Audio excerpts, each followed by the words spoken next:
Mas voltando a essa questão que você falou, né, que quase ninguém procura essa parte de vendas, me veio um negócio na cabeça aqui, né? Eu gosto de mitologia, o pessoal que acompanha o podcast deve saber. E uma vez, eu tava falando de mitologia no Instagram, aí teve um cara que me segue, que ele é mais de esquerda, né? Mas é um cara super educado, né? Nunca me ofendeu assim. Mas ele falou, você não acha irônico que o mesmo deus na mitologia grega, que é o deus dos comerciantes, também é o deus dos ladrões? Eu lembrei disso agora, que é Hermes. Ele é o deus dos comerciantes, dos ladrões e de uma série de outras coisas. Só que ele é um dos únicos deuses que trabalha. Todos os outros deuses ficam lá sem fazer nada e ele tem uma incumbência. Ele leva as almas dos mortos, né? Até o barqueiro, o Caronte, que atravessa com essas almas. Então, ele é o único deus que trabalha. Por isso que ele é o deus dos comerciantes. Não porque é o deus dos ladrões. É porque ele é um deus rápido, de velocidade. Mas isso já mostra que desde lá de trás esse preconceito existe. Sendo que é uma profissão extremamente antiga e que não faz nada mais além de atender a demanda do cliente, né? Que é algo muito curioso. Olha aí, a pessoa não, ela fala pra seguir, a pessoa que não, eu quero comprar. Não faz o seguinte, vai lá, pega o barco, né? Vai lá, me chama lá no... Aí depois você...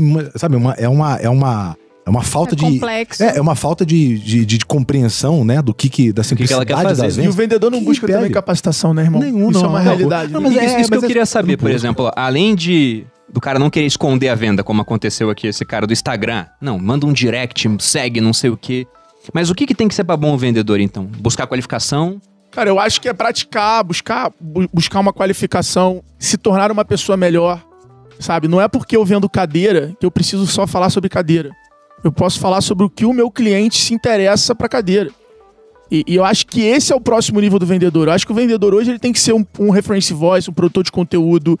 Ele tem que se atualizar, que entender que o papel dele é exatamente reverberar aquilo que ele trabalha, o mercado que ele trabalha. Eu, para vender e-commerce, eu posso educar o mercado com o digital, da importância da internet. Eu não preciso ficar aqui falando, não, porque a plataforma tem o preço tal, porque eu tenho esses recursos, porque na loja integrada você pode fazer isso, aquilo, porque na Vetex... Não, eu posso educar o mercado e fazer com que as pessoas tenham interesse. E aí é o processo, porque aí um vai fazer isso, aí o outro vai já atender o cara e vai fazer o BizDev daquilo ali, de botar... E aí vai se pensando. Mas eu acho que o vendedor hoje, ele só quer a fórmula mágica de como é que eu vendo mais. Eu acompanho lá o canal do Thiago, eu vejo a galera lá, mas pô, como é que eu uso isso no meu negócio? Meu irmão, esse trabalho é teu, pô. O cara tá te dando conteúdo. Você tem que tentar, não é você ler o conteúdo e decorar, não é isso que vai te trazer resultado. Venda é esporte, é prática. Você tem que pegar o conteúdo, trazer pra tua realidade, aplicar ele, errar, aplicar de novo, fazer exercício. E o vendedor, na maioria das vezes, ele só quer saber, cara, como é que eu vendo mais, me dá mais lead, como é que o telefone toca mais. Ele quer atalho o tempo todo. É o cara que morre atropelado, que não quer ir até o sinal. Eu lembro que quando eu fui uma ótima vendedora, eu me considero hoje uma ótima vendedora, mas quando eu vendi roupa, né, lá eu tinha 22, 23 anos, não lembro. Tinha 22, eu lembro que ela ganhou no Natal mais do que eu ganhava como 13º junto no exército. Vendendo roupa no shopping. E eu era uma das melhores vendedoras da loja.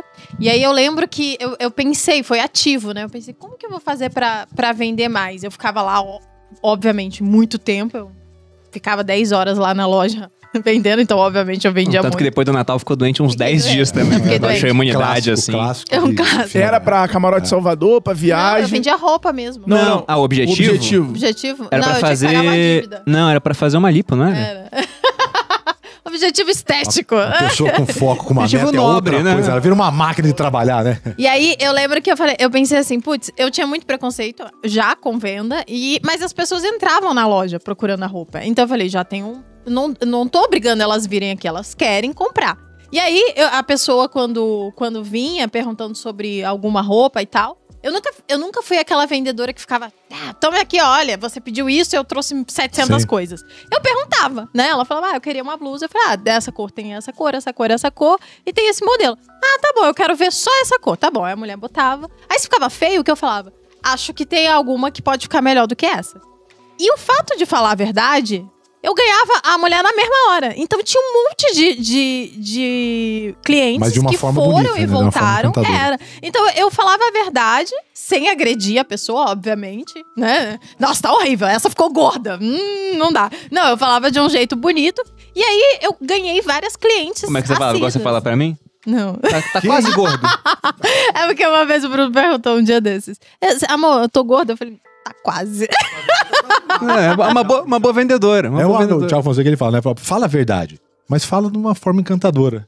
O Thiago Fonseca, ele fala disso. Tem uma frase que eu falo pra ela direto, que é do Ariano Suassuna, que afirma que falar a verdade na cara dos outros é muito deselegante, né? Então dá uma segurada, né? Dá uma floreada, assim, pra não ser direto. Conta o storytelling ali, né? Exato, Bora dentro do exato. storytelling, É um cuidado muito grande, porque quando trabalha com gente, né? Esse retorno na parte de vendas é muito complicado, né? Se você pega ali a parte do nosso livro, a parte de controle de objeção, que talvez seja uma das maiores habilidades, né? Porque você tá no meio de um não, e você não pode confrontar, que é esse o desafio, né? As pessoas vão para um confronto em vez de entender que é um conflito. São duas coisas diferentes, né?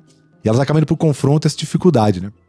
Então essa parte de falar a verdade é muito desafiador. Tem uma frase legal, né? Que é que assim, a verdade é que nem um colar de pérolas, né? O colar de pérolas, ele tem o valor dele. Então ele custa 1 milhão, ele custa 1 milhão. Custa 1 milhão aqui em cima, né? Ela custa 1 milhão. Assim, eu posso pegar e colocar numa caixa de seda e te entregar, ou eu posso tacar no meio da tua cara. Quer dizer, 1 milhão ele vale, mas a maneira como eu entrego, ele é muito diferente, né? E quando a gente tá falando essa parte de entender do que é o bom vendedor, essa é a pergunta que... O pessoal quer contratar um bom vendedor, né? E o que é um bom vendedor?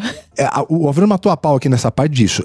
Em geral, não é que é vendedor, é que o vendedor, como tem muito vendedor no Brasil, então a fatia de pessoas, ser humano, ainda que alguns não pareçam, mas tem uma fatia de ser humano muito grande. Então as pessoas, elas querem atalho, né?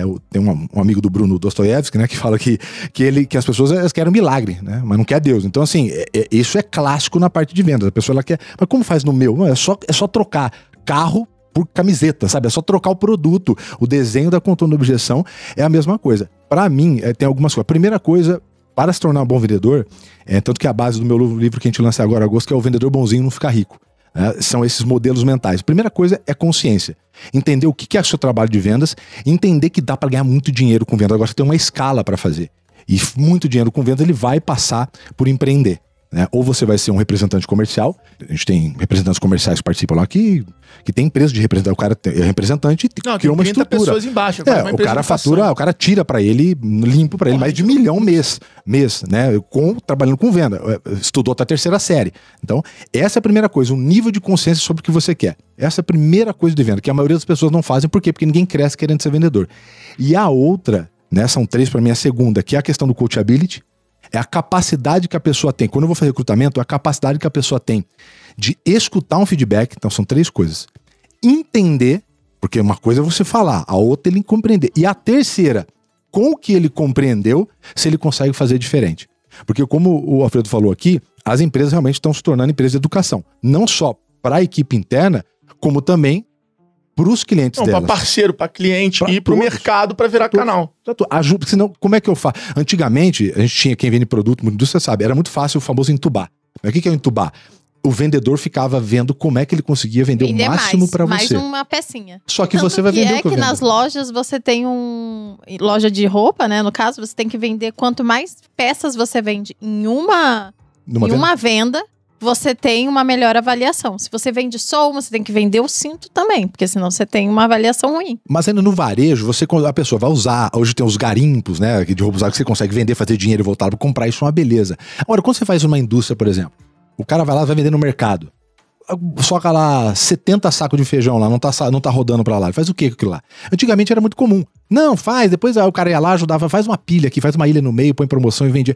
Isso já não casa mais. Isso casava quando antigamente. Hoje quem assume no caso, né? Hoje o cara tem um sistema. Hoje o cara tem uma plataforma que ele sabe quanto que gira, qual o tempo, qual a margem de lucro, que produto faz isso. Então isso está mais complicado. Então pra mim, essa consciência, a segunda questão do coachability e a terceira que é a pergunta.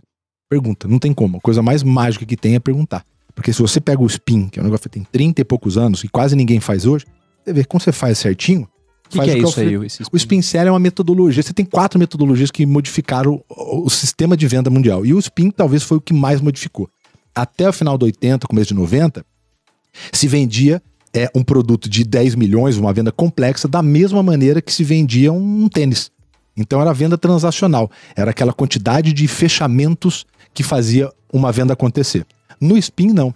O Spin, depois de ser criado, ele mostrou esse modelo, que é um modelo baseado em perguntas, em que eu entendo a situação dele primeiro, depois os problemas, a implicação do problema e depois o quanto de necessidade ele tem para resolver. Percebe que quando chegou aqui no final, não tem venda. Como o Alfredo falou, eu não preciso falar, convencer você. Você respeita o processo. O Spin Selling, no final da parada, você respeita o processo de compra do consumidor.